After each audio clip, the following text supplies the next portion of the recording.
Ah, Paz, nós vamos continuar com a nossa aula de teologia sistemática. Go ahead. E nós concluímos o primeiro tópico, que é sobre as Sagradas Escrituras. Hoje nós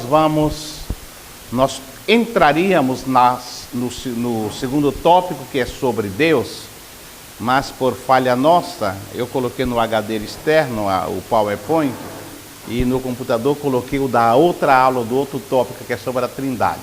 Assim nós vamos dar uma introdução sobre a Trindade hoje, e total nós podemos, a ordem não altera nada sobre Deus ou a Trindade. Porém, eu queria repassar os últimos pontos que nós tocamos na aula passada sobre as Sagradas Escrituras. Há aquela famosa pergunta que todos fazem: Pastor Adailton, qual é o critério para se reconhecer o cânon do Antigo e do Novo Testamento? Qual foi o método? Considerando que nós vimos, e vocês vão ver muito mais na apostila, sobre os livros apócrifos, eu coloquei bastante sobre os livros apócrifos na apostila, porque geralmente o povo evangélico, por motivo que não vale a pena considerá-lo aqui, conhece pouco ou quase nada dos livros apócrifos. Principalmente nós, os pentecostais, fomos muito limitados a ler apenas o que a nossa denominação produz.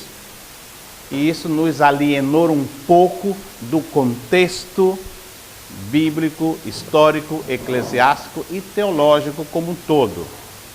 Então nós ficamos com aquela olheira só no que diz respeito aos produtos denominacionais. Mas os livros apócrifos têm uma série de informações, e eu coloquei na apostila muita coisa dos livros apócrifos. Porém, a pergunta é: qual foi o critério para saber se esse livro era inspirado ou não? Por quê? Nós havíamos dito em aula passada que a nossa Bíblia, hoje a Bíblia dos evangélicos, tem apenas os livros considerados inspirados. Entretanto, essa Bíblia que nós temos hoje não é a Bíblia que eles conheciam nos tempos passados, né? Não só na época da igreja primitiva, até depois da igreja primitiva. E como se fez para separar os livros considerados inspirados daqueles considerados apócrifos, ou dos outros chamados pseudepígrafos? O que eram os pseudepígrafos? Alguém sabe o que eram os pseudepígrafos? Alguém aqui tem alguma informação sobre os pseudepígrafos? Bom, é um apócrifo, né? Os mais conhecidos são chamados apócrifos. Os pseudepígrafos, epígrafo quer dizer escritor, né? Escritor, né? Pseudo quer dizer suposto, supostos escritores. Pseudepígrafos são livros que encontrávamos circulando, inclusive na igreja primitiva, que tinham nomes de pessoas conhecidas, ou seja, de Moisés, de Isaías, de João, de Pedro, de Tiago. Eram supostos escritores, pessoas que escreviam alguns livros e, como eram desconhecidos no pedaço, colocavam o nome de alguém que, né, era como se fosse um pseudônimo, mas de alguém muito conhecido entre os círculos religiosos. Eram os pseudepígrafos. E alguns tiveram muita aceitação no período da igreja primitiva, além dos livros apócrifos. E os livros apócrifos, nós havíamos comentado com vocês, quando é que surgiram os livros apócrifos? Já há mais ou menos 2 séculos antes de Cristo, talvez até um pouco mais, já tinha alguns apócrifos. No período interbíblico, entre o Antigo e o Novo Testamento, é um tempo em que não houve manifestação escrita de profetas de Deus. Ou seja, o chamado período interbíblico, entre o Antigo e o Novo Testamento, entre 400 e 430 anos, não houve manifestação escrita de livros inspirados por Deus. E justamente nesse período que não houve manifestação escrita, proliferou o surgimento dos livros apócrifos para, entre aspas, suprir a não inscrição de livros inspirados. Então, como eles tinham sempre livros, Isaías, Jeremias, e já no finzinho, Esdras, Neemias, Esther, etc. Então, no período interbíblico, eles aproveitaram que não tinha a presença de novos escritos e proliferou muitos livros apócrifos. Tanto que, na Bíblia antiga, na Septuaginta, vocês que compraram os CDs com os livros, vocês vão ver, ainda que esteja em grego e outro tem grego e inglês, vocês vão ver que ali tem muitos livros apócrifos. Então a Septuaginta vai encontrar muitos livros apócrifos. E esses livros circulavam na igreja primitiva. Então os irmãos liam os livros inspirados e os livros não inspirados. Tanto que mesmo depois da separação do cânon do Antigo e do Novo Testamento, algumas regiões do Oriente Médio e tal, da Ásia, eles continuaram usando os livros apócrifos. Tanto que a Igreja Católica, até o dia de hoje, não usam todos, né? Mas usam uma boa parte dos livros apócrifos, né? Eles têm 5 livros apócrifos ali, Macabeus e outros.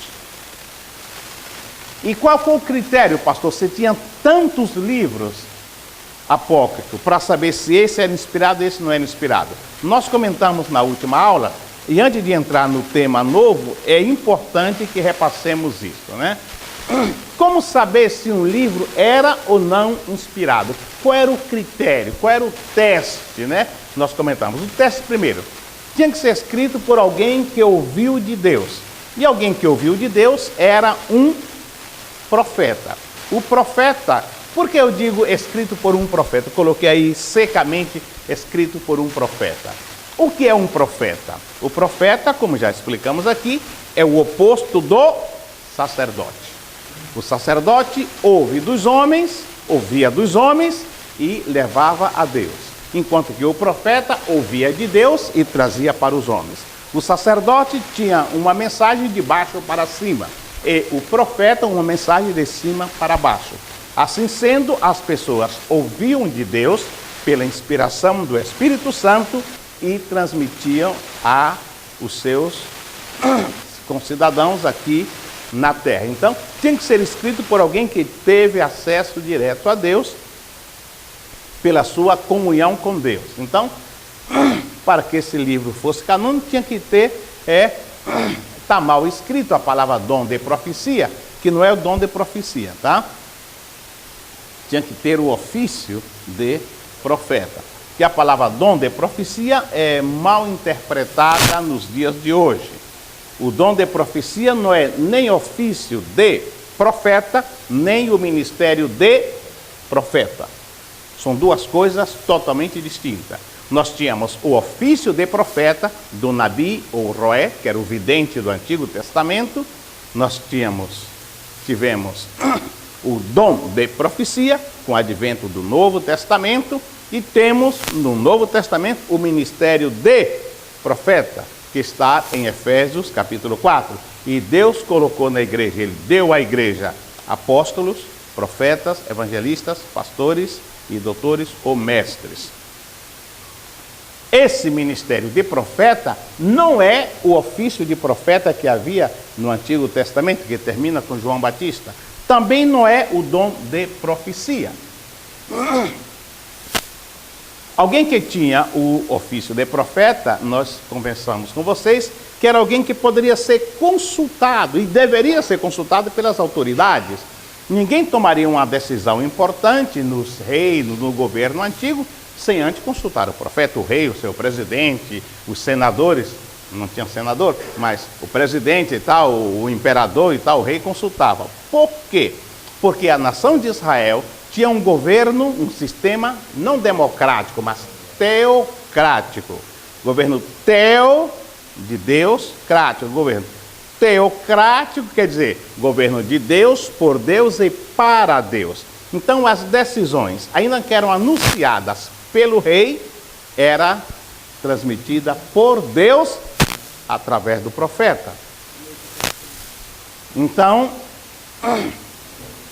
esse tinha o ofício de profeta.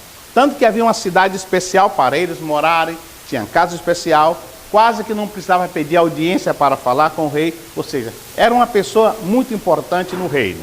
Outra coisa, quais eram os profetas do Antigo Testamento? Não era esse que vocês verem escrito na Bíblia. Isaías, Ezequiel, Jeremias, Neemias. Isso aí não era nem 1% dos profetas da Bíblia. Esses que nós temos aí, que é uma meia dúzia muito limitada, nós temos 4 chamados profetas maiores, Isaías, Jeremias, Ezequiel e Daniel, e temos 12 chamados profetas menores, que apesar de ser 5 profetas maiores, um se repete, que é a Lamentações de Jeremias. Esses são apenas considerados os profetas escritores.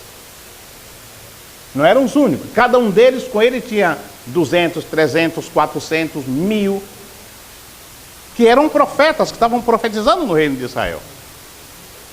E quando eles entravam em uma cidade, eles não iam sozinhos. Ele vinha com a companhia de profetas, que eram, podia ser 20, 30, 40, 50, 80, 100, 1000, era a companhia de profetas.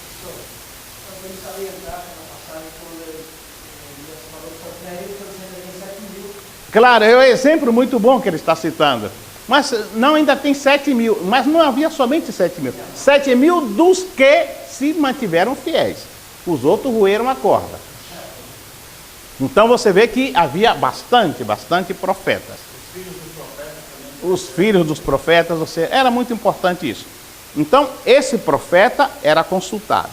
Era o ofício de profeta, era o vidente, chamado vidente, do roé do hebraico, do nabi do hebraico. Mas o dom de profecia, ou seja, o ofício de profeta não era para qualquer pessoa. Eram pessoas especiais, chamadas por Deus para esse mistério.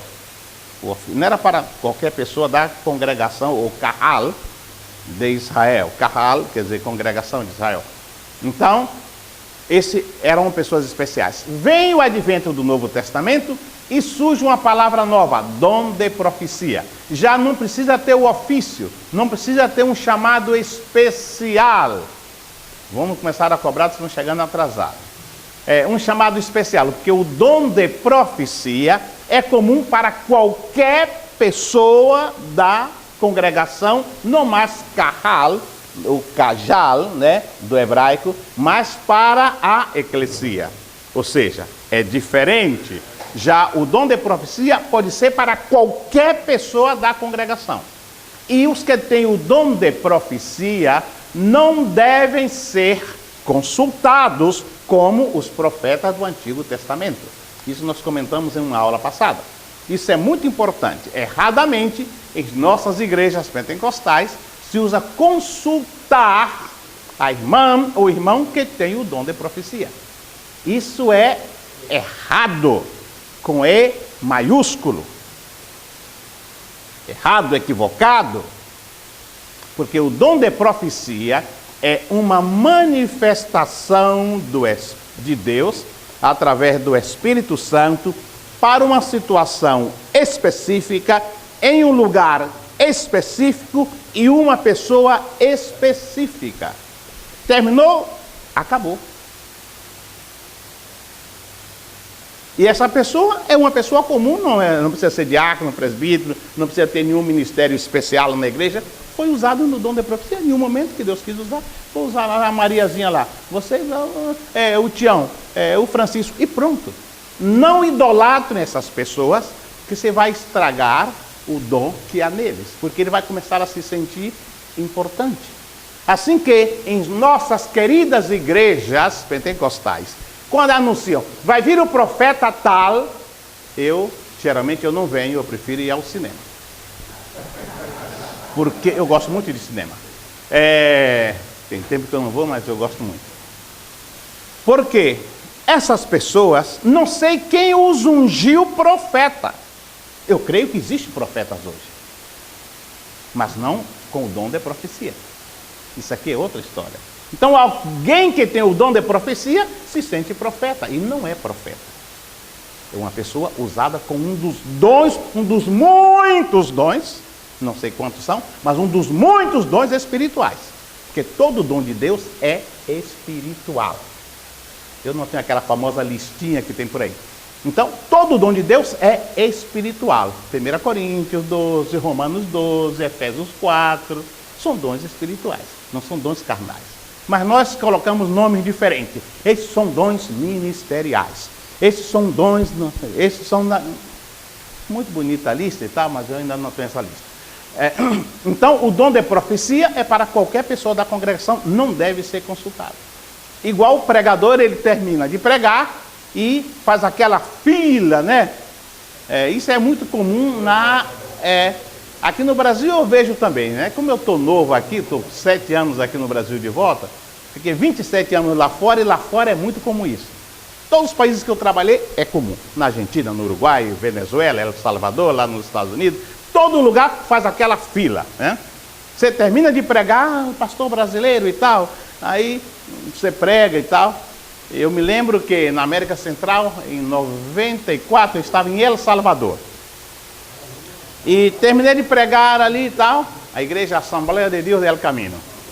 E o Senhor nos abençoou, foi uma bênção, curou gente, foi uma bênção. Então, quando eu termino de pregar, tem uma filinha assim. Aí, hermano, Deus não tem uma palavra de você para nós outros? Irmão, Deus não tem uma palavra de você para nós? Outra, mira, você tem algo para dizer? Você tem alguma coisa para me dizer, uma palavra de Deus? Eu disse, tenho sim. Todos vocês, eu tenho uma palavra de Deus para vocês. Eu já disse durante a pregação. Todo mundo que escutou a minha pregação, escutou tudo que eu tinha que dizer para vocês. Deus lhes abençoe. E tem pregador, sim. Aí coloca a mão ali. Eu não pertenço a esse grupo. Eu sou curto e grosso.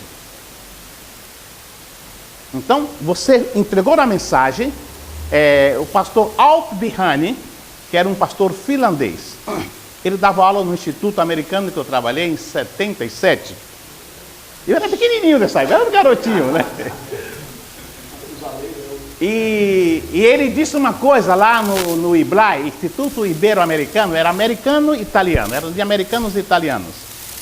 E eu dei aula ali 1 ano, era interno, e ele disse uma coisa na capela, nunca me esqueci. Ele falava muito mal o espanhol, mas dava para entender. Ele disse, vocês seminaristas, quando forem pregar, falem tudo que Deus mandou você dizer. E tendo dito tudo, cale-se. Fecha a boca, shut up. Ele misturava inglês com espanhol. Porque qualquer coisa que você disser, depois de haver dito tudo que Deus mandou, não passa de estupidez. Assim, curto e grosso. O pessoal ficou assim, achou que era muita grosseria dele, né? E aquilo ficou na minha cabeça. E realmente é. Se você for entregar uma mensagem, fale o que Deus mandou, depois disso, cale-se. Não fique inventando profeciazinho, querer colocar a cerejinha no bolo. Deixa o bolo já está lá. Come o bolo sem cereja mesmo. Então, dom de profecia é uma coisa. E tem também o ministério de profeta, que está em Efésios capítulo 4, que é uma coisa nova, né? Que vem justamente com o mistério revelado que foi a igreja. Está em Efésios capítulo 3, capítulo 4. Mistério oculto de todos os tempos que Deus revelou que era a igreja. E Paulo diz que Deus, através de Cristo, levou cativo o cativeiro, tomou os dons e os ministérios para ele, porque os dons do ministério não são nossos, são de Jesus, que são as pessoas. Ele os toma para si, depois ele os doa para a igreja. Então, os dons pessoas, que é do doma, do grego de Efésios capítulo 4, os dons pessoas, os dons doma de Efésios capítulo 4, versículo 11 e 12, são dons que foram dados por Deus a Cristo e Cristo os doa para a sua igreja. Então, os apóstolos, profetas, evangelistas, pastores e mestres são dons de Cristo dados à igreja através de pessoas. Por isso são chamados dons pessoas. Porque quando alguém recebe esse dom de Efésios capítulo 4, que é diferente, a primeira coisa que faz, o que é que acontece? Tem que mudar o nome. Se alguém recebe um daqueles 5 dons que está em Efésios capítulo 4, apóstolo, profeta, evangelista, pastor e mestre, tem que mudar o nome. Vocês sabiam disso? Sabiam sim. Pessoalmente, fizemos um trabalho juntos no Rio.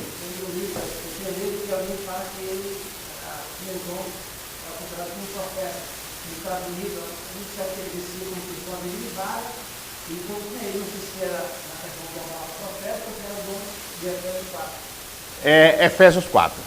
Eu fiz um trabalho com ele no Rio, na Zona Oeste. Bom, isso que ele está falando é muito importante para o que eu vou dizer. Eu estou colocando isso antes de entrar no tema, porque isso é muito importante. Por que você tem que mudar o nome, Jeruel? É a mesma coisa, Jeruel, Adruel, Francisco. Esses nomes estranhos, não sei quem colocou. Vamos ouvir o Jeruel falar. Por que a pessoa que recebe um dos dons pessoas de Efésios 4, apóstolo, profeta, evangelista, pastor e mestre, tem que mudar o nome? Todos têm que mudar o nome. Sabiam disso? Sabem sim. Quem é pastor aqui? O decano da turma, o nosso ancião. Como é o seu nome? O decano. Jerônimo. Mas na igreja ninguém diz, vou falar com Jerônimo, que é o pastor da igreja. Não. Vou falar com o pastor. O nome dele é pastor. E chamam de Jerônimo às vezes, mas chamam ele de pastor. Às vezes as pessoas que estão na igreja não sabem nem qual é o nome de batismo dele, mas o nome dele é pastor. Seu nome passa a ser pastor e o sobrenome é Jerônimo, Francisco, André, mas o seu nome agora é pastor. Vou falar com o evangelista fulano. Com o evangelista, e o nome dele agora é evangelista. O nome dele agora é profeta, o nome dele agora é apóstolo, o nome dele agora é mestre. Mas no nosso país, nesse Brasil varonil, não é assim. Por exemplo, na Argentina, no Paraguai, em El Salvador e nos Estados Unidos, eu não sou chamado de pastor. Eles me chamam de mestre. Na minha credencial tem ministro eclesiástico, mestre ou doutor. Esse é o meu ministério na igreja. Quando eu cheguei naquela convenção americana, que ele foi fazer minha credencial, o senhor pastor falando, o senhor pastoreia alguma igreja? Não. Mas qual é o seu ministério? Eu disse, como assim? Não sabia que era isso, né? Aí eu disse, não, ele é mestre. Aí não disse pastor, disse mestre. Master. Não disse pastor. Se for evangelista, se for fulano tal, ministério tal. Pastor é quem pastoreia a igreja, não tem o seu ministério. Isso é muito importante ser conhecido pelo seu ministério. Um dos maiores professores dos Estados Unidos, que eu conheci, é Dan Cook. Você vai ver muitos livros de Daniel Cook, chama de Dan Cook. Ele era o reitor da Universidade de Sacramento, na Califórnia. E eu recebi o Dan Cook em 2001, que ele veio ao Brasil, no Rio. E quando nós chegamos no aeroporto para recebê-lo, né, ele veio ao Brasil visitar a Igreja Batista, onde eu pastoreava. E ele viajou com uma pessoa, que é um norte-americano, e perguntou, eu moro também em Sacramento, na Califórnia. Aí ele disse, perguntou em inglês, qual é a sua atividade, né? Qual é o seu trabalho? Ele disse, como ele era ministro de música, né? Ele disse, I am a music ministry. Ele não disse, eu sou pastor. Era um dos pastores mais conhecidos nos Estados Unidos, Dan Cook. I am a music ministry. Eu sou ministro de música. Eu fiquei assim, porque na credencial do ministério, disse ministro evangélico, ministro de música. E era um pastoraço de uma igreja que tinha mais de 4 mil membros. Mas ele foi para lá como ministro de música. Então aqui no Brasil ainda todo mundo é pastor até que se prova o contrário, né? Então o ministério de profeta é diferente do dom de profecia e do ofício de profeta. É alguém que tem, dado por Deus, dom de palavra de ciência, palavra de sabedoria e discernimento de espírito. É alguém que pode edificar uma igreja como um apóstolo. Hoje nós temos apóstolos que pastoreiam igrejas grandes. Hoje um apóstolo que pastoreia, temos apóstolo, apostina, temos tudo aí. Então, um apóstolo é quem pastoreia uma igreja grande, eu não sei. Paulo ficou em Corinto um tempo, 18 meses, depois ficou mais 2 anos em Éfeso e tal. Mas ele não pastorava igreja grande, os apóstolos. A função do apóstolo não é pastorear a igreja, é fundamentar as obras recém-fundadas. Fundaram uma igreja muito grande em Antioquia, em Samaria. E lembra dos caras de Filipe, né? Filipe fundou uma igreja tremenda, grande ali. Quando a igreja começou a encher, opa, vamos pegar os dízimos agora, vai aumentar muito e tal. Aí ninguém tirou Filipe de lá, em Samaria, né? Uma das maiores igrejas de todos, a maior cruzada de todos os tempos da Bíblia foi a cruzada de Samaria. A Bíblia diz que, em Atos capítulo 8, os cegos viam, os coxos andavam, os paralíticos andavam, havia grande alegria, e diz que havia milhares de doentes, vinham de Mongaguá, Itanhaém, Peruíbe, Praia Grande, Cubatão, tudo para aqui, diz, e todos eram curados.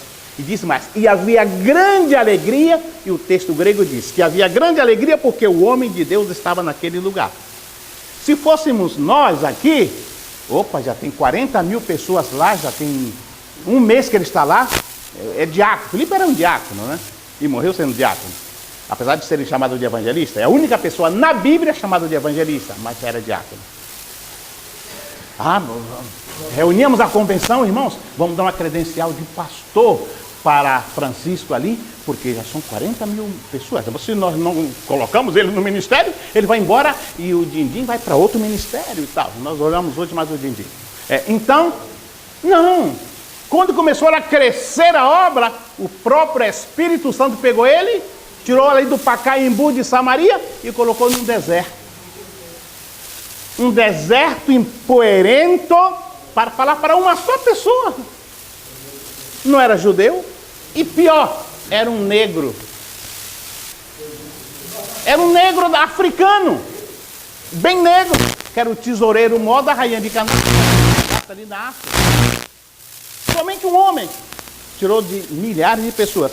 E a obra, pastor? Deus cuida da sua obra. Deus manda em Jerusalém mandar 2 apóstolos, não para pastorear, para fundamentar a obra. Depois de fundamentar a obra, saíram e foram pastores colocados ali. Que eles chamavam de presbítero ou presbíteros. Essa era a função. Hoje os apóstolos, irmão, a igreja é um apóstolo. Bispo, porque ser pastor é muito pequeno, a montura fica muito pequena para o cavalo, então tem que colocar. Me poupe, né? Ser pastor para mim é complicado. Eu sou pastor há 37 anos e é complicadíssimo. Apóstolo, bispo, arcebispo, vice-deus, é tudo. Hoje temos até vice-deus aí, né? Então esse da apostila é tremendo. Heruel vai ser, Heruel, né? Vai ser vice-deus qualquer dia desse aí. Pastor, quer até a 4ª trindade lá, né? 4ª trindade. Então, seja o que Deus te chamou e fique feliz com isso, né?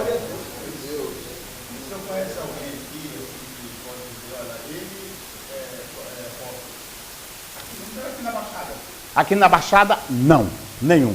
Conheço no estado de São Paulo. Estive pregando em sua igreja fim de semana passada. E talvez sábado esteja lá novamente. Porque o apóstolo, no caso, seria uma pessoa que fundou, que iniciou. Não necessariamente.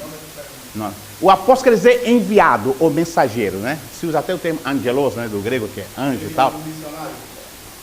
O termo missionário está muito vulgarizado. É um enviado. Ele pode fundar a obra, mas a função que nós vemos na Bíblia é fundamentar a obra. Ele vai, desbrava e tudo e tal, vem o evangelista e tal, mas ele é alguém que funda. Os apóstolos e os profetas. Diz, a obra estava sobre o fundamento dos apóstolos e dos profetas. Hoje tem apóstolo por todo lado. Bom, mas vamos deixar os apóstolos, a apostila por aí.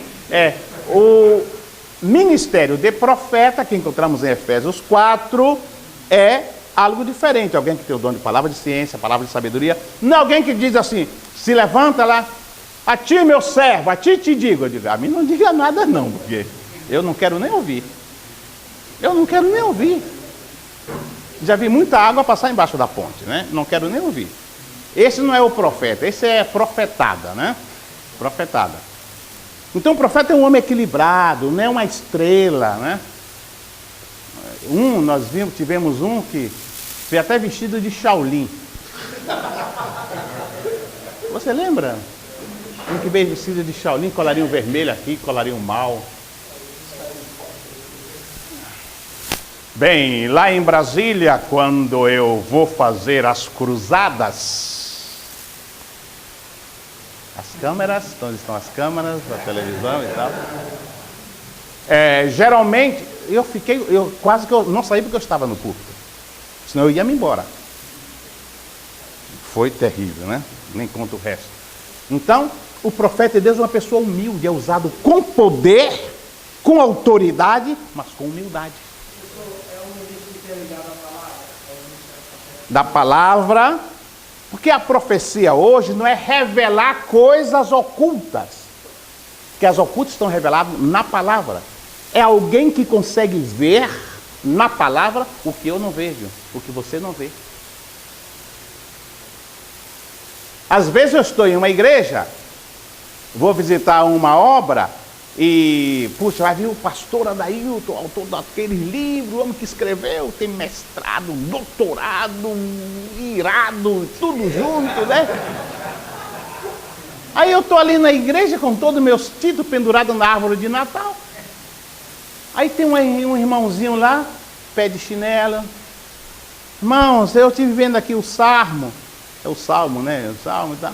Ele começa a ler o Salmo e dá uma explicação. Eu disse, meu Deus, como eu não pude ver isso com toda a minha teologia, minhas guias e tudo.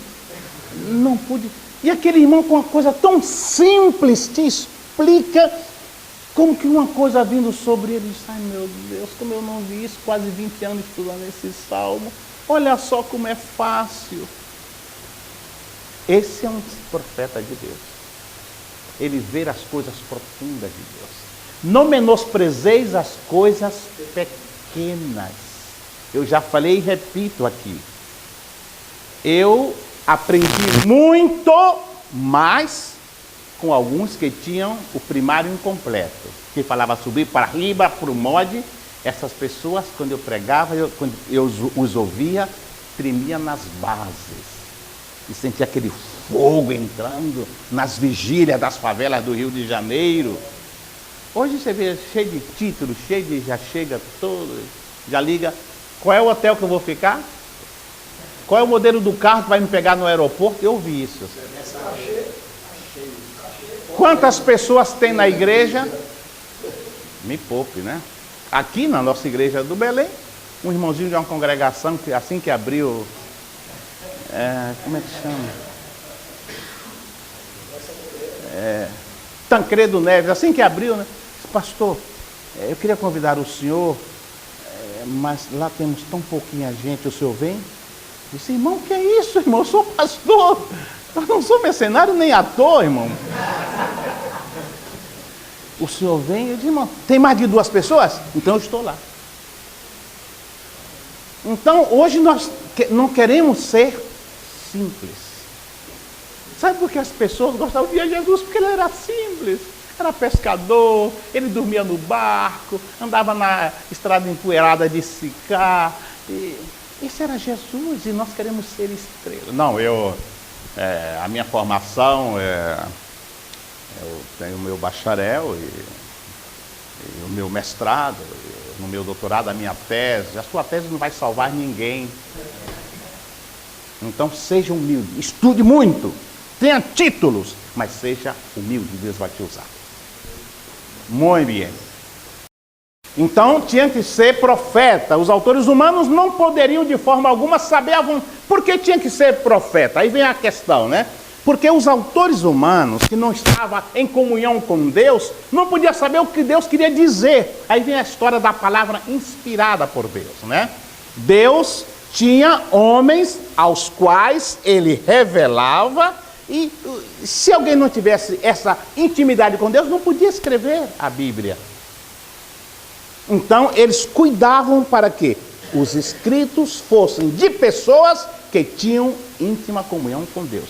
Isso era a condição sine qua non para que fosse considerado inspirado. Então era indispensável a presença do Espírito de Deus, que dava aquele toque, aquele ketchup especial ali no escrito, né? Esse era o primeiro teste. O segundo teste para provar se um livro era canônico, tinha que ser escrito não para aquela época só. Os livros apócrifos, a maioria, era escrito para aquele tempo. Mas os escritos, para ser considerados canônicos ou inspirados, tinham que ser escritos para todas as gerações, né? Tinha que alcançar todos os ouvintes, não aqueles imediatos, aqueles mais próximos, mas ouvintes de longe, né? Então, se um livro é a palavra de Deus, e a palavra de Deus se renova a cada manhã, ela é imutável, não muda, então tem que servir para todo o tempo. E alguns livros apócrifos, eu lembro quando eu escrevi meu livro de exegese, apesar de ter sido o primeiro livro publicado no Brasil de exegese de hebraico e grego, eu escrevi em 81 na Faculdade Batista no Rio, onde eu era professor, foi publicado em 85 pela CPAD. Hoje ninguém usa mais meu livro, porque durante 15 anos era o único que havia em português, né? Agora já saiu mais 3 livros de exegese, o meu já esqueceram. O livro de Almeida Conceição, eu vi esse livro, ninguém se lembra, mas a palavra de Deus não. Todo mundo se lembra do livro de Lucas, de Isaías, de Ezequiel. Os nossos escritos são perecíveis. É igual jornal. Hoje é notícia, amanhã está para enrolar peixe. Então, a palavra de Deus, ela permanece. Os nossos livros, eles caducam, né? Eu estou revisando meus livros agora para publicar e tal. Daqui a um par de meses já foi, é como celular. Tem um celular hoje, meu celular pode, iPhone não pode, né? Tudo isso, né? Daqui a 15 dias está ultrapassado. Assim são os livros. Mas os livros canônicos, eles tinham que permanecer pelos séculos dos séculos. Essa era a condição também exigida, né?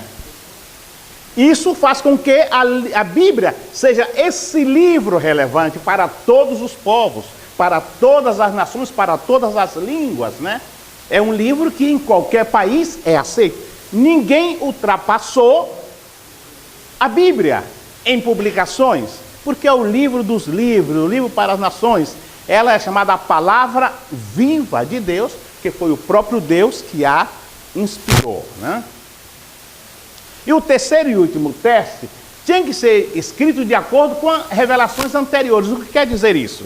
Um escrito no século 4 a.C., ou na época depois da morte de Cristo, não podia contradizer o que foi escrito no livro de Isaías, ou no livro de Eclesiastes, ou no livro de Neemias.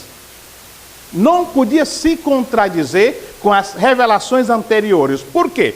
Se foi o mesmo Deus que inspirou o livro de 1 Reis, então quem escreveu o livro de Tiago tinha que estar de acordo com quem escreveu 1 Reis, porque o autor era o mesmo, só mudou a pessoa que colocou no papel, o amanuense, ou o escritor, ou o secretário. Então, tinha que estar de acordo, não podia se contradizer, não podia contradizer as revelações dos livros anteriores, que já foram considerados, né, por inspiração divina. Agora, se um livro tivesse novas revelações, que eram contrárias às dadas pelo Espírito de Deus aos profetas inspirados, eles não eram de origem divina. O próprio Paulo diz: se alguém vem ter convosco, trazendo outro evangelho, que não é esse que foi pregado, inspirado, ignore. É maldito.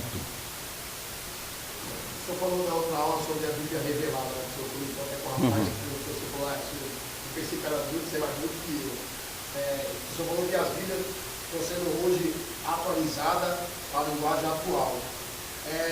Pode ser que nessas traduções o homem acaba colocando realmente coisas que vá contra o que já está escrito. Não, isso não. Se revisa a cada 20 anos. Eu estive conversando com um dos revisores da Bíblia no domingo. Nós até almoçamos e jantamos juntos. É o Ezequias Soares, né? Ele é um da Sociedade Bíblica e tal. Esse comentário bíblico internacional, ele é o único brasileiro que foi chamado para escrever para os Estados Unidos. Ele comentou o livro de Jeremias. Vai sair em vários idiomas no mundo. E ele foi um dos que pegou diretamente do grego. Ele fala grego como eu falo mal o meu português. E é uma pessoa tão humilde. Quem conhece o pastor Ezequias Soares aqui? É humilde de dar dó. Nós estávamos jantando no ano passado. Eu fui pregar lá na escola de pastores. Aí no jantar, ele é muito humilde. Disse, pastor Adailton, professor de grego da PUC, da USP. Eu ouvi o seu escrito do texto original de Neemias. Eu queria pedir para você dar uma revisada no meu texto do grego que eu fiz de Jeremias. Eu disse, pastor Ezequiel, o senhor está me gozando. Ele é tão humilde chegar a pedir para um humilde servo como eu. Eu disse, não, pastor Ezequiel, o que é isso? Eu vou atrapalhar o seu escrito. Eu vou estragar. Esse é um servo de Deus. E cada vez que nós vamos jantar, saímos meia-noite e 1h. E a esposa disse, deixa o pastor Adailton dormir, ele tem que pregar amanhã de manhã e tal. E ele conversa, descobri alguma coisa sobre eu publiquei o ano passado um material sobre o período interbíblico e descobri alguma coisa sobre os essênios que eu fiquei apaixonado. E quando eu fui falar, ele, rapaz, eu também vi isso. Aí ficamos até 1h conversando. E eu fico querendo ouvir, porque eu provoco só para ele falar. Ele começa a falar isso. Não, porque todo ano ele vai para Israel estudar lá. Em cada região. Agora em abril ele vai ficar 18 dias, né? Eu estou vendendo chinelo, bota, meia para ir com ele ficar 18 dias lá. Porque ele é uma academia. E ele vai falando. Era com João Pereira de Andrade, João de Oliveira, João Pereira. Quem conheceu João Pereira de Andrade Silva? João Pereira, geralmente ele pregava e eu dava estudo de tarde na confraternização do Rio. Quando ele falava, ele para pregar, todo mundo dormia porque ele era professor mesmo. Mas um estudo dele, meu Deus, ele tirava coisa do fundo do baú. Era um profeta de... Aqueles nomes, João Pereira, João de Oliveira, Joani de Oliveira, que era mais poeta, Túlio, que já passou para o Senhor há 2 anos atrás, e outros, eram homens que eu ficava escutando e aprendendo com essas pessoas, né? Que eram livros abertos, né? Então, mesmo que uma dessas pessoas, que tem grande conhecimento, venha trazer uma revelação nova, não aceite. Nós temos até a igreja Rema hoje. Rema, quer dizer, uma revelação fresca. E eu moro onde era a 3 quarteirões ali em Cubatão, da igreja Rema.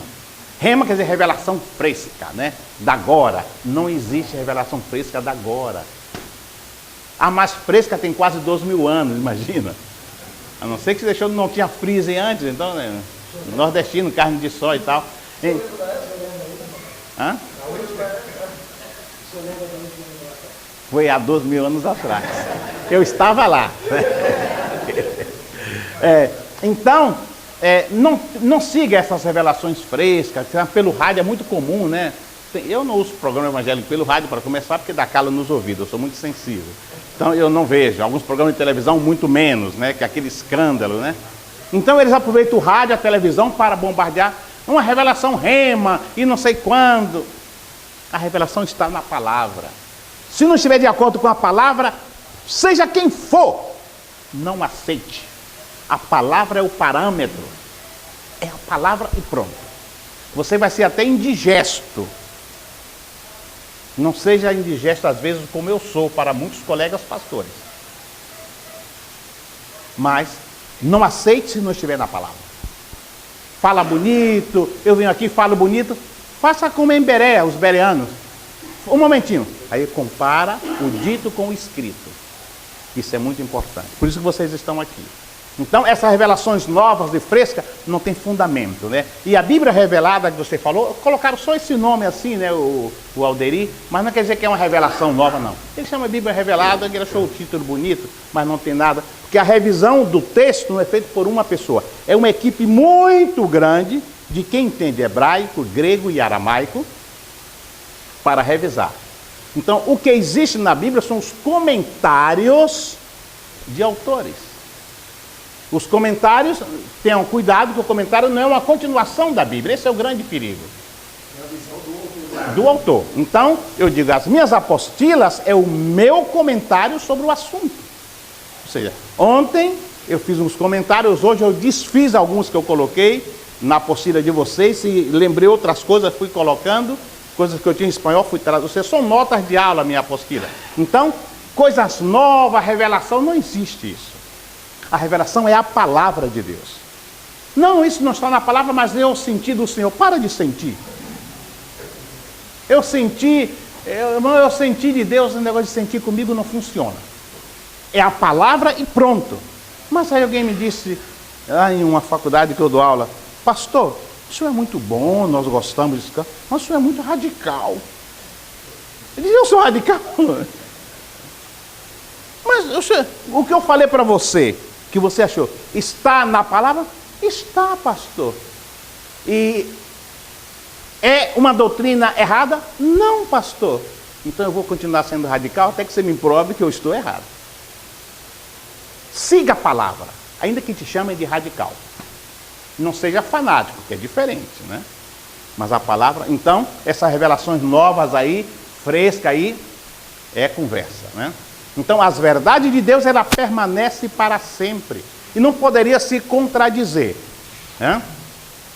Então, os conciliares, as pessoas que se reuniram, né, no concílio, não determinaram quais seriam os livros canônicos. Isso é muito importante.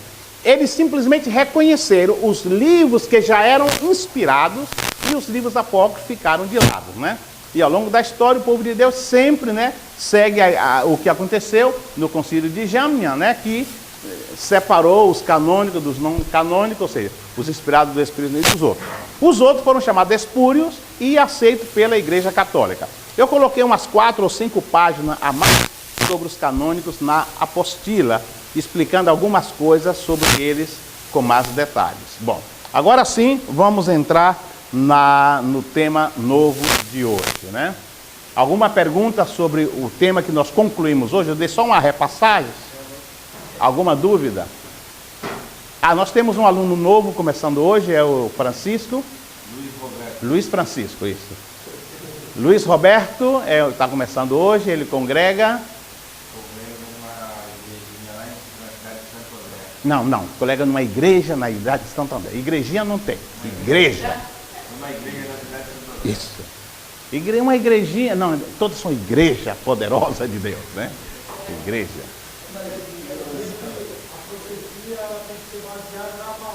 Se não, a profecia que te apavora não é de Deus. Tem irmão que ouve uma profecia e fica 2 noites sem dormir, com a luz acesa. A profecia cumpre 3 funções: edificar, consolar e orientar. Essa palavra exortar não é meter o pau não, tá? Nós aprendemos, nós os pentecostais, que no culto de doutrina é o culto de exortação. Eita, a pessoa já vinha com a couraça. E para que esse capacete? Hoje é culto de doutrina,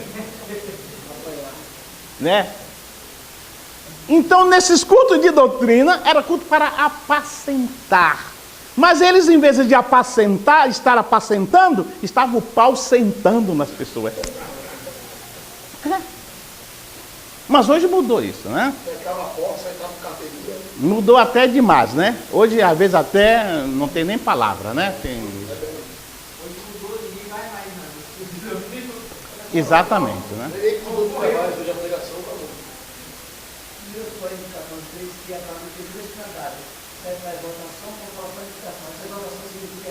Orientar, nada mais. É orientar corrigindo as coisas mal feitas, apenas isso. Não é fazer você sair chorando, apavorado, com medo, né? Profecia, meu servo, duro será para ti. Se não fizer, te colocarei num leito de dor. Essa boca para lá. Misericórdia. Profecia maldizente. Não. E tem pessoas que até se suicidam, ficam depressivos, deprimidas, né? Eu já atendi pessoas deprimidas, evangélicos, deprimidos, ia para uma clínica e não sabiam que eu era pastor. Aí eu atendi a primeira semana, a segunda semana. Ah, o doutor Almeida, me chama doutor Almeida e tal. Sabe, doutor, talvez o senhor não entenda, os psicanalistas não entendem isso, mas eu sou evangélica. E os evangélicos, eu é mesmo, evangélica. Como é que é isso? Nós, os evangélicos, eu sei que os psicanalistas não creem muito nessas coisas, mas na nossa igreja, eu passei por uma fase assim, que eu tinha até medo de Deus. Depois que ela está muito prazer, eu sou pastor. O senhor é pastor? Se assustava. Ia para uma clínica pagar uma fortuna para se livrar do apacentamento. E tem muita gente assim, né? Muita gente assim. Eu não sei se a nossa psicóloga ali já atendeu evangélicos traumatizados. Hoje, graças a Deus, eles têm usado a pastorada nova e tal, e que com a mente mais aberta, né? E, geralmente o filho do jovem, do crente pentecostal, ficava na igreja até os 17 anos. Começou 18 anos, ia para o mundão. Isso era muito comum. Hoje não tinha lugar para jovens e adolescentes na igreja, porque o jovem era culpado de tudo que acontecia e tal, mas hoje está mudando as mentalidades e tal. Temos até bateria na Assembleia de Deus, bateria, ali está o baterista, né? Bateria, né? Bom, isso era outra história. Alguma pergunta mais? Não, obrigado, né? Muito bem. Hoje nós vamos entrar sobre o tema de Deus. Nós vamos falar da Trindade, por quê? Eu deixei o PowerPoint num disco, num HD externo e não trouxe. E eu terminei trabalhando a revisão da Trindade, que nós vamos entrar, mas a ordem dos fatores não altera o produto. Bom, eu dividi a teologia sistemática 1 em 2 tópicos, 2 pontos. A apostila que já está pronta, se possível, amanhã eu vou trazer e entregar ao monitor da turma, que é o reverendo ali atrás.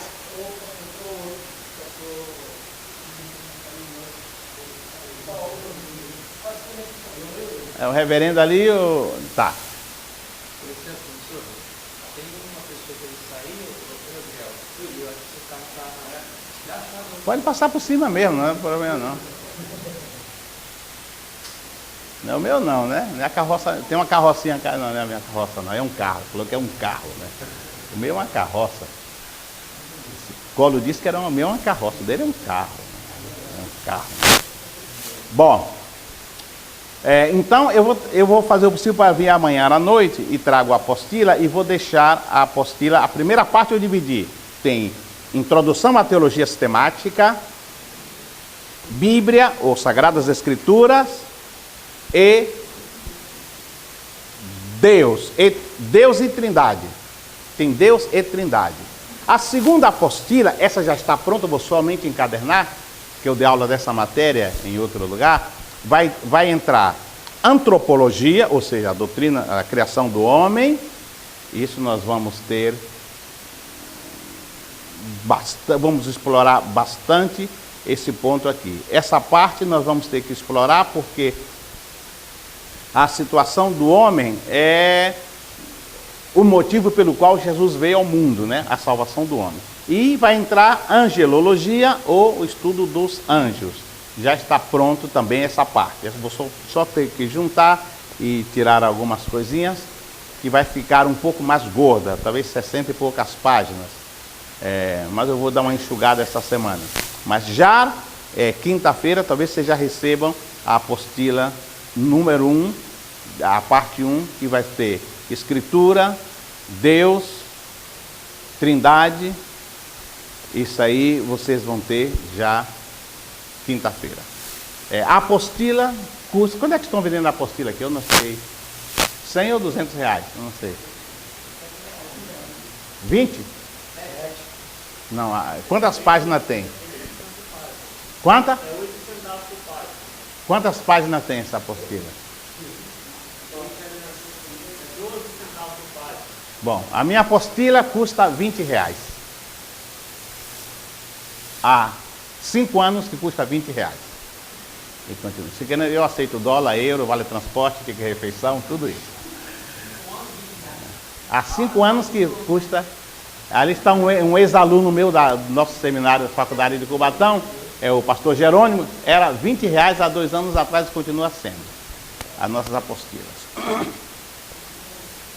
Quantos aqui não vão querer a apostila, porque eu vou fazer só o número exato dos que vão querer? Alguém aqui não vai querer a apostila? Muito bem. Então vamos contar e eu mando, vai vir encadernada, anilhada e tudo direitinho. Deve estar com 50 e poucas páginas a apostila A1. A outra está um pouco mais gordinha. Sobre a Trindade. Bom, a Trindade é um dos temas fundamentais na teologia. Por quê? Eu digo sempre, se quisermos compreender as coisas do Criador, né? Ou seja, como está na Bíblia, por isso que nós demos primeiro sobre as Sagradas Escrituras, eu tenho que entender o autor da Bíblia. Eu tenho que conhecer o autor da Bíblia. A palavra diz, conheçamos e prossigamos em conhecer o Senhor, nosso Deus. O conhecimento de Deus, ele é o mapa da ordem causal. É o conhecimento de Deus que me leva a conhecer todas as coisas relacionadas com Ele. Quando nós lemos a carta de Paulo aos Colossenses, no capítulo 1, ele diz que sejais cheios do conhecimento de sua vontade. E ali, se você vê ali no texto grego, ele diz que sejais plerô, ou seja, esse é um plerô que vem de pleno, plenitude, completo do conhecimento. Então, o conhecimento de Deus é o mapa que eu necessito para viajar, para navegar no que diz respeito às verdades eternas. Eu não posso conhecer as verdades eternas se eu não entendo o autor das verdades eternas, que é Deus. Isso é muito importante. Então, o nosso entendimento de tudo relacionado ao que nós chamamos doutrina vai depender do entendimento, da compreensão que eu tenho de Deus.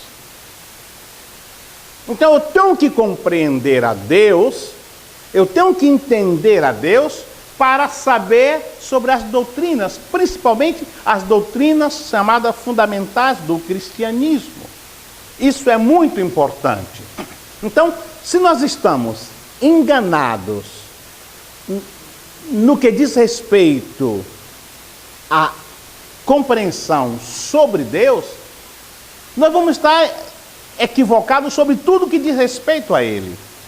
Sobre a eternidade de Deus, sobre o amor de Deus, sobre a misericórdia de Deus. Então eu tenho que estar convicto, sem dúvida, de que Deus é. Quando eu fui acadêmico de filosofia, eu fiquei meio pirado, mais do que agora, né? E me impressionou Aristóteles sobre o seu conceito de Deus. Ele dizia, Deus é. Apenas isso. Essa era a definição dele. Deus é. Ponto. Acabou. Deus é. Tanto que no fim, eu estou colocando sobre esse Deus é filosófico, eu coloquei Deus é isso. Ficou muito interessante o fim da parte de Deus. Então, eu tenho que estar convicto.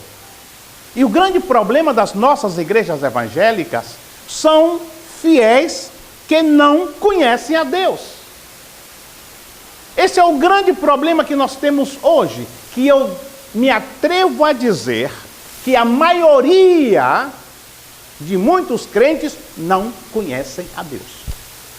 Eles conhecem sobre Deus. Conhece o que o seu pastor fala sobre Deus, conhece o que se canta nos hinários sobre Deus, mas não conhece a Deus. Eu ouvia falar de um rei, eu conhecia sobre os reis. De uma rainha, eu conheci sobre as rainhas, porque eu lia sobre isso. Mas meu grande sonho era ver um rei. Aquele conceito que nós temos de rei, com aquele manto vermelho, aquela coroa, né? E aquele na mão. Até que um dia eu conheci uma rainha pessoalmente. E nem só conheci. Eu fui guarda de honra da rainha Elizabeth da Inglaterra. Eu era da Marinha na época, e ela ia para Salvador, e nos castigaram um mês treinando só para dizer: viva! Viva! Que tonto, né? Mas tinha que dizer. Só isso. A roupa branca impecável. Minha mãe lavou a minha roupa, a calça, e ela passava ainda com ferro a carvão, né? Isso tem, não, a calça ficava assim em pé sozinha, né? Era gomada antes, era brim. Tinha que colocar goma e anil. Pobre minha mãe. Aí eu fui guarda de honra, disse: puxa, vou ver uma rainha pessoalmente. Em Salvador ela passou, né? Saiu no barco lá na Yamba, onde eu servia. Aí 2 vezes eu fazia assim, ela passava. Nem olhava para mim, mas eu estava... Não podia tirar foto, né? Mas eu vi, uma rainha depois foi uma desilusão, eu disse: ué, ela é igual a gente, tem carne e osso, e abrir a boca, igual a gente. Foi uma desilusão, mas eu conheci pessoalmente, né? A mesma coisa com Deus. Uma coisa é ouvir sobre Deus, e o cristão ele tem que conhecer a Deus. É possível, sim, você ter uma experiência pessoal com Deus. Saia do ouvir dizer sobre Deus. Saia das informações sobre Deus e tente ter uma experiência pessoal com Deus. Um dos motivos pelos quais eu gosto de ensinar, eu vivo disso, é que eu posso transmitir o conhecimento de Deus e despertar o interesse de que as pessoas conheçam pessoalmente a Deus. Não queira vir para o seminário para saber sobre Deus, mas para saber mais pessoalmente dele. Isso é muito importante, porque em Hebreus capítulo 10, versículo 18 adiante, diz que nós temos acesso por um caminho novo e vivo que ele abriu através do véu, isso é, da sua carne. Assim nos acheguemos, né, com liberdade ao lugar santíssimo. E o que eu vejo no lugar santíssimo? Deus. Lembra que nós falamos aqui em uma das aulas? O que é que tinha ali no lugar santíssimo? A arca. E o que é que tinha dentro da arca? A vara de Arão. Por que estava a vara de Arão? Porque foi a única que floresceu como símbolo do seu sacerdócio imutável para interceder a favor do povo. Estava ali. Estava o maná e as segundas tábuas. A primeira Moisés ficou bronqueado, quebrou as segundas tábuas da lei, né? Então, quando você entrava no lugar santíssimo, o que é que ele via? Não via uma arca, não via os 2 querubins bordados, não via aquela baciazinha que chamava caporete em hebraico e lestarion em grego, quer dizer, propiciatório. Ele não via aquilo. Quando ele entrava no lugar santíssimo, ele estava na presença do próprio Deus, que vinha como uma coluna de fogo, chamado Shekinah, uma vez ao ano. Então, entrar no lugar santíssimo só o sumo sacerdote, porque ali estava a presença de Deus. Mas Hebreus 10, 18 adiante, diz que todos nós, sem ser sumo sacerdote, podemos entrar no lugar santíssimo e conhecer a Deus. Mas a maioria que apenas ouviu que o sacerdote fala sobre Deus e não entra no lugar santíssimo. Certo, Jeroel? É assim. Entremos no lugar. Não tem que ir lá para o monte cheio de mosquito, não. Você pode, sim, quem gosta de ir para o monte pode ir, hein? Pode ir tranquilo. Depois me conta, porque eu não sou muito chegado, negócio de cobra, mosquito não é meu forte, não. Então, você pode ver a Deus no seu quarto. Não, chega mais cedo na sua igreja e dobra o joelho. Eu fui outro dia pregar em um culto de pastores lá em João Pessoa, na Paraíba. Eu fui pregar na convenção de Recife, aí o pastor me levou para pregar no culto de pastores lá uma segunda-feira. Quando eu cheguei na igreja, estava todo mundo de joelho, não tinha uma pessoa sentada. Aí começou, aí depois levantou todo mundo, cantou. Era 7h20 mais ou menos, cantou e tal. Quando foi 7h30, Eu disse, poxa, eu vou começar a falar cedo e tal aqui, são quase 2.000 obreiros. Aí o pastor disse, são 7h30. Nós temos até às 8 horas para continuar a nossa oração. Todo mundo de joelhos. Culto de... Eu disse, mas os irmãos já oraram? Todo mundo de joelhos. Irmãos, isso é maravilhoso. Isso é entrar na presença de Deus. Você não tem tempo de orar em casa, no trabalho, tem um bocado de filho, tudo crio. Mas ali, eu achei aquilo lindo, né? Todo mundo de joelhos, né? Você tem liberdade de conhecer a Deus, entrar na presença de Deus. Não se contente em saber sobre Deus, mas conheça a Deus. Sua vida vai mudar. Portanto, o estudo adequado das doutrinas básicas da fé não só deve começar com a Bíblia como fundamento de toda doutrina, mas também deve crer no que ela revela sobre a natureza e sobre o ser de Deus. A Bíblia nos fala sobre Deus. Quando você ler a Bíblia, tome seu tempo para estudar a Bíblia. Tome o seu tempo para estudar. Às vezes, né, eu não estou lendo muito mais agora, né, depois dos 30 anos de idade, você já se cansa mais, né? Mas às vezes é quase 2 horas da manhã, né? E meu quarto é bem separado, né? Aí meu cunhado disse, o que você estava fazendo? Estava com insônia ontem? Eu disse, por que, Cristino? Eu vi a luz acesa lá e disse, não, eu estava lendo um pouco lá e tal, porque ele fica preocupado que eu fiquei até tarde cedo. Ou seja, porque às vezes eu digo, meu Deus, eu não tenho lido, não tenho tempo. E é o horário que o tempo que eu tenho é tarde mesmo. Aí, quando você está lendo, você diz, meu Deus, olha só. Ontem, por exemplo, eu fiquei e disse, meu Deus, olha só, está aqui. Está tudo aí na Bíblia, você fica procurando e não encontra. Está aí, não foi para lugar nenhum, continua aí. Você vai encontrar. Então, aí você começa a Deus falar com você. Você tem que começar a conhecer mais a Deus. Você está aqui não só para ter teologia, isso. Está aqui também para conhecer mais a Deus. E os professores vão se preocupar com isso. Essa é uma escola de profetas, de homens de Deus.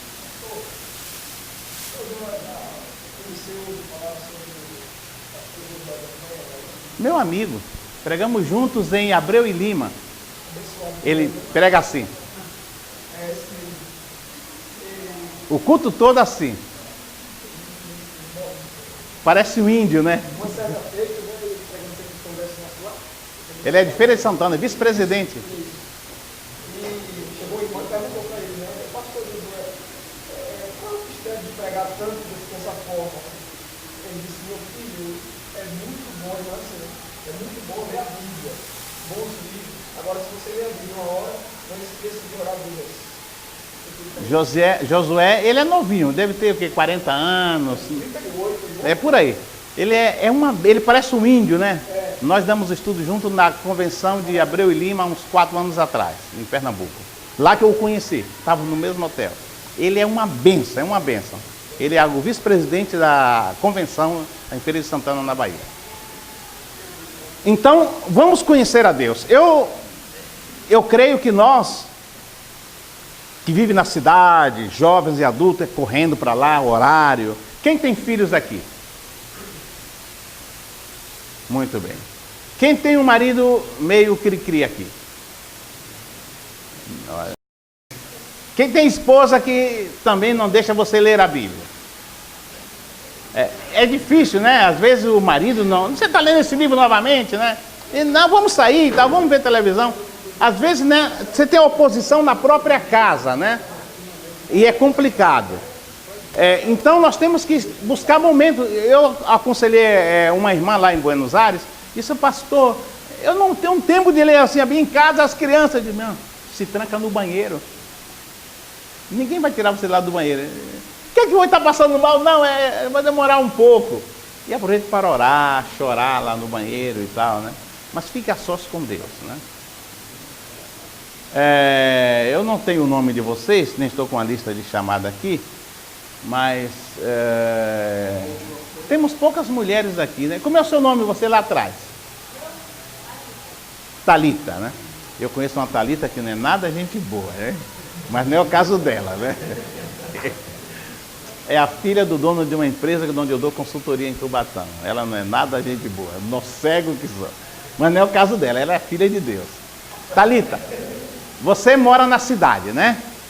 Vem para aqui de carro, tranquila. Você gostaria de que alguém falasse com você, Talita? No próximo mês, você vai ficar uma semana em um sítio que só tem aquela casa ali. A próxima casa está a 20 quilômetros. O sítio está sem luz elétrica. Não vai ficar, você vai ficar uma semana lá, sem luz elétrica, sem telefone, sem celular, sem rádio, sem televisão, só você, ninguém para conversar. Mas vamos deixar na mesa lá um celular, vamos deixar uma televisão, vamos deixar um tablet e um notebook lá. Só para te provar, você não vai tocar em nada disso, uma semana. Você sozinha lá. No campo escurece rápido. Você gostaria de ficar uma semana sozinha, sem ninguém para conversar? Não. Claro que não. Se ficar no terceiro dia, já olha para o celular assim. Não. Olha para o tablet, abre. Não. O televisor, o telefone. Não. Mas por que você não quer ficar só consigo mesmo? Não quer ficar sozinho? Sabe por quê? Porque você não vai ter a companhia de ninguém, só a sua companhia. E você é tão má companhia que nem você quer ficar sozinho consigo mesmo. Por quê? Porque você tem tantas coisas para dizer para você mesmo que você não quer escutar. E o único momento de que você possa se escutar é ficando a sós consigo mesmo. Ninguém quer ficar sozinho. Porque no dia que você ficar sozinho, você vai se escutar a si mesmo. Você tem muita coisa para dizer para você que você não quer ouvir. E é o momento quando Deus começa a trabalhar com você. Já pensou se José não estivesse sozinho lá? Não ia ter aquela... Se João não estivesse sozinho na ilha de Patmos, ia ter tempo lá com o carro, o computador ligado, a internet lá, né? Mas na ilha de Patmos sozinho, ele pôde ter as revelações. Você ficando sozinho consigo mesmo, vai ficar sozinho com você e Deus. Você não vai ficar sozinho com você, vai você e Deus. Você vai poder conversar com Ele, Ele vai se apresentar para você de uma forma maravilhosa. Aprenda a ficar a sós com Deus. Isso é muito importante. A questão da Trindade, então, eu não me preocupo muito em seguir a apostila, essas coisas não, tá? Não, vocês já notaram que minha apostila é só um detalhe à parte, né? A questão da Trindade não é apenas complicada, é complicado sim. É a doutrina mais difícil de se entender na Bíblia. Agora, ela demanda uma grande reverência no conhecimento da mesma. É difícil sim. São 3 deuses, mas como é que é 3 em 1? O Filho é Deus ou não é Deus? O Pai é Deus? Como é que é essa história, né? É realmente delicado debruçar-se sobre... Há muitos anos que eu venho estudando a doutrina da Trindade e cada dia, hoje, eu levei o dia inteiro, levantei 6h30 para estudar sobre a Trindade e preparar a parte da Trindade, revisar e mudar algumas coisas. E me veio coisas que eu nunca tinha visto. Eu dou aula de teologia há 20 e pouco, quase 32 anos, e coisas que eu nunca vi, eu vi hoje. Ou seja, cada dia Deus vai te mostrando coisas. E o tema da Trindade para vocês, obreiros e futuros obreiros, é muito importante, porque o inimigo vai usar esse ponto fraco em você para tentar te colocar em aperto. Assim que aqui você vai ter bons professores, já vou passar trabalho para vocês, né? Que a minha prova é não prova, eu não dou prova. Eu não dou prova há mais de 15 anos. Já falei para vocês aqui. Mas as instituições querem uma prova, eu dou uma prova. Você pode consultar o livro, o notebook, o computador, o tablet, pode consultar tudo, só não pode consultar o colega ao lado. Eu dou trabalhos. Eu dou 3 trabalhos, mínimo 5 páginas. Mínimo 5 páginas. 3 trabalhos de pesquisa. Que o trabalho você vai ter que pesquisar e vou dar na apostila 3 questionários de 20 páginas.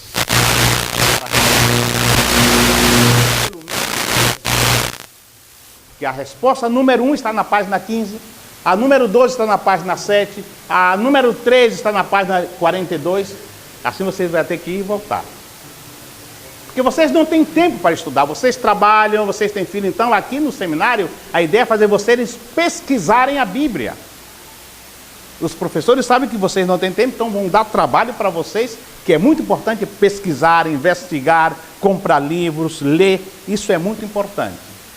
Que a igreja está cansada de comida de freezer, quer comida fresca, realmente, e vocês estão aqui para carregar as baterias. Hein?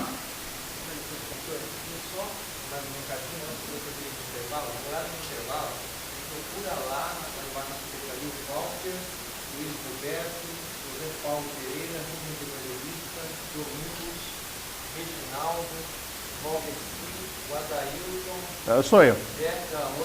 O outro é falso, eu sou original, hein?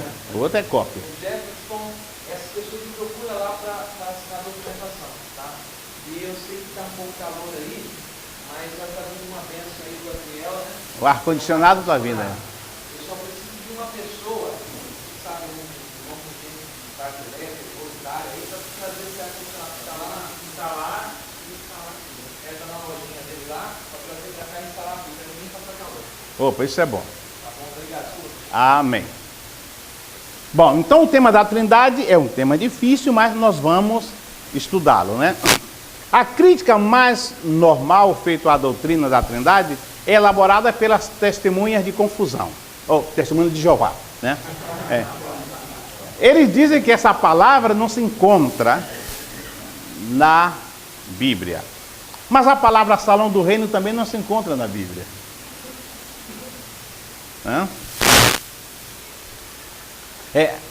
É verdade, não está na Bíblia essa palavra. Como a palavra anticristo não está no livro de Apocalipse.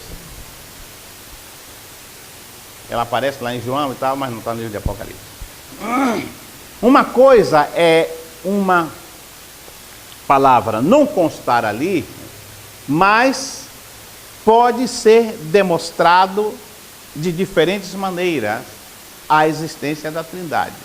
Nós vamos dar muitos textos sobre isso. Vou dar um exemplo. A bênção patriarcal tríplice.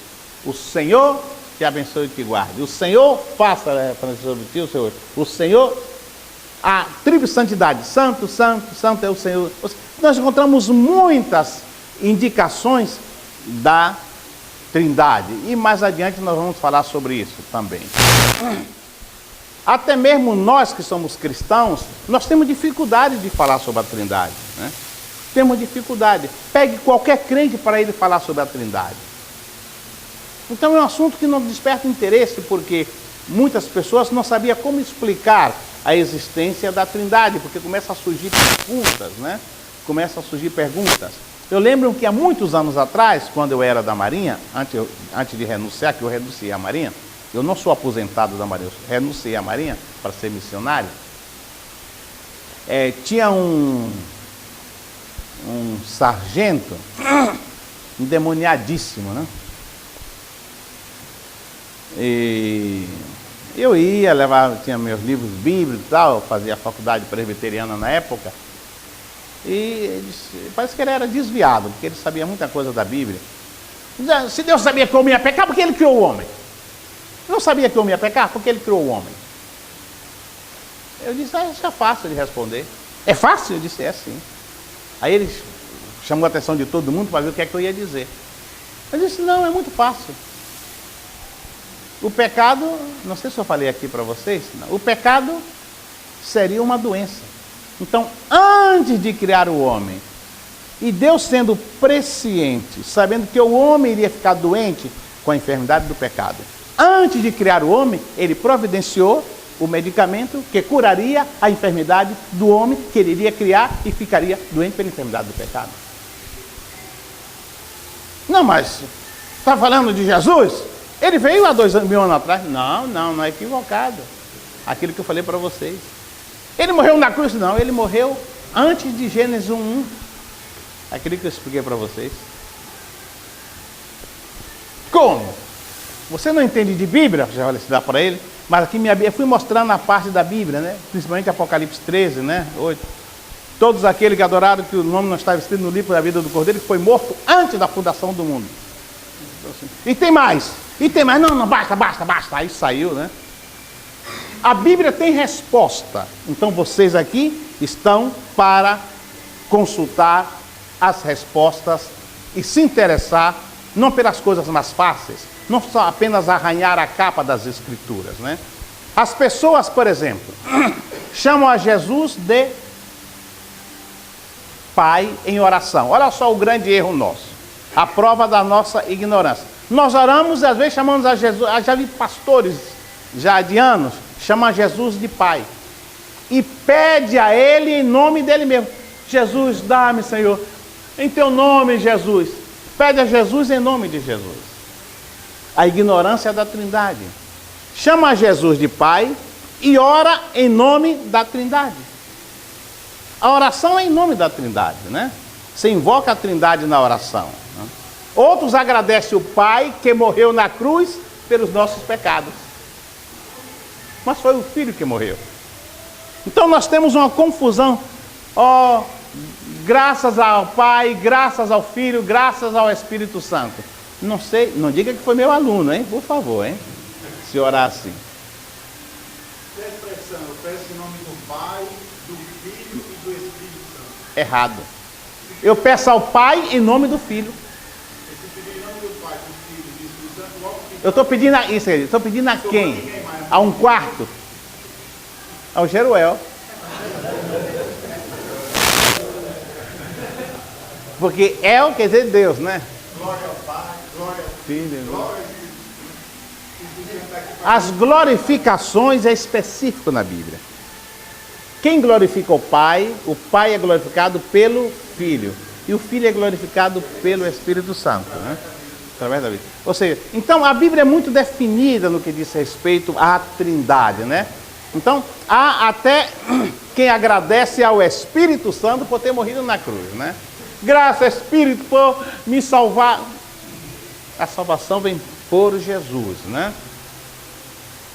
Isso não quer dizer que Deus não vai ouvir, porque nós não sabemos como orar. Por isso que o Espírito Santo intercede por nós com gemidos que, né? E nós fazemos essa confusão tremenda, né? É aquilo que eu contei para vocês. Temos que conhecer a nossa Bíblia.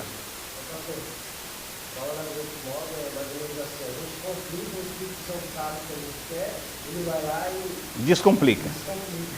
Então nós temos que conhecer a Bíblia, né? Nós tivemos um caso aqui na nossa igreja, né? Não sei se Jeruel lembra, no culto da ceia, do irmão que foi pedido, o pastor foi pedido para ele ler o versículo da ceia, ceia central. Ele ficou quase 30 segundos para ver algum versículo na Bíblia que falasse sobre a ceia. E não encontrou. Aí o irmão que estava atrás de mim disse, 1 Coríntios 11. Todo mundo ouviu. E ele ficou, aí o problema dele agora é achar 1 Coríntios 11. Aí um irmão levantou e colocou a Bíblia assim para ele. Aí o Paulo disse sobre o neófito, né? O inexperto, né? Temos que aprender a conhecer a Bíblia. E no tocante à Trindade é fundamental comparar os ditos com as Escrituras. Então o quê? A doutrina da Trindade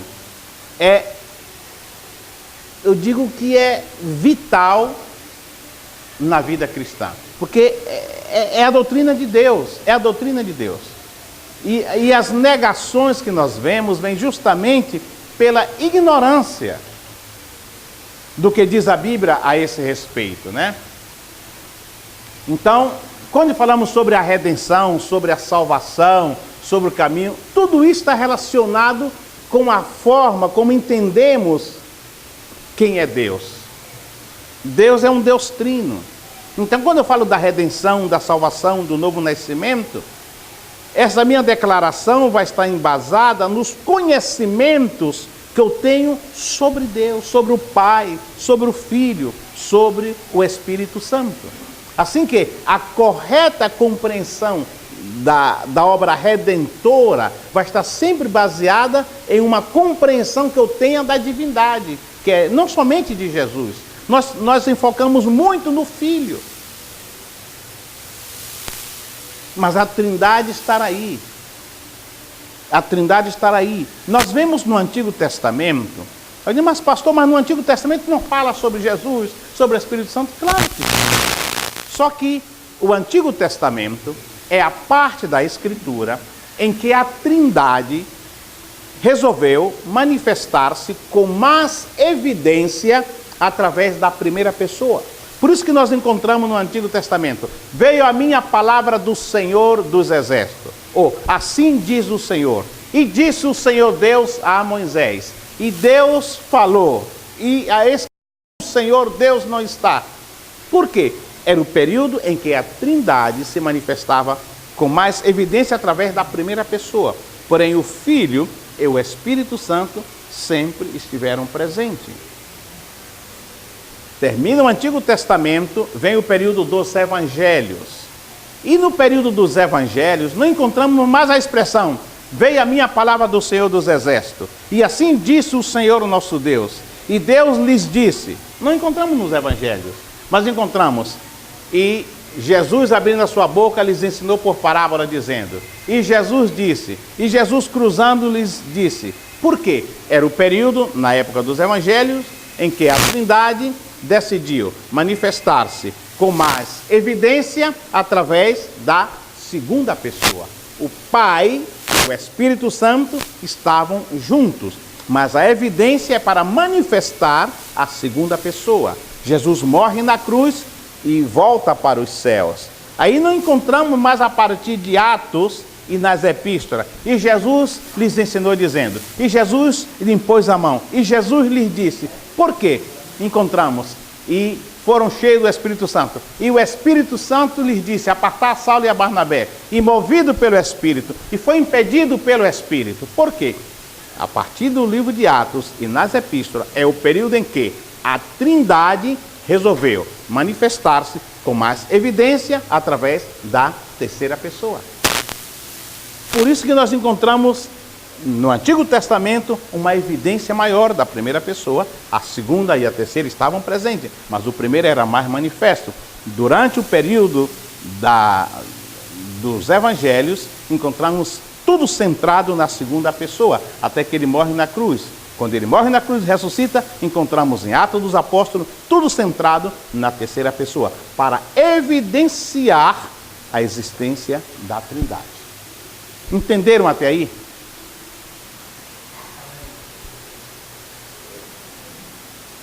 Entenderam e compreenderam? Amém.